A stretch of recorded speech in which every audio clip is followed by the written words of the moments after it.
মাদারীপুরে অবৈধ বালু ব্যবসা ও আধিপত্য বিস্তার নিয়ে সংঘর্ষে নিহত হয়েছেন 2 জন, আহত হয় আরও অন্তত 8 জন। শনিবার বেলা 12টার দিকে সদর উপজেলার খোয়াজপুরে এই ঘটনা ঘটে। স্থানীয়রা জানায়, মতিনের সাথে সাইফুল সর্দারের বিরোধ চলে আসছিল দীর্ঘদিন ধরে। এরই জেরে দুপক্ষের মধ্যে সংঘর্ষ বাধে। এ সময় সাইফুল ও তার চাচাতো ভাই আলিলকে ধারালো অস্ত্র দিয়ে আঘাত করা হয়। ঘটনাস্থলেই 2 জনের মৃত্যু হয়। আহতদের উদ্ধার করে উন্নত চিকিৎসার জন্য ঢাকা মেডিকেলে পাঠানো হয়েছে। এই ঘটনায় 2 জনকে আটক করেছে পুলিশ।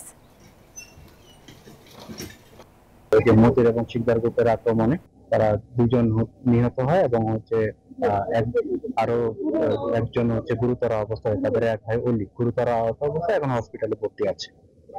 এই মুহূর্তে এরপর সংবাদ, আমাদের অপরাধীদের ধরতে যারা এই ঘটনার সাথে সংশ্লিষ্ট এবং হত্যাকাণ্ডের সাথে সংশ্লিষ্ট, তাদের ধরতে আমাদের অভিযান আমরা চালিয়ে যাচ্ছি।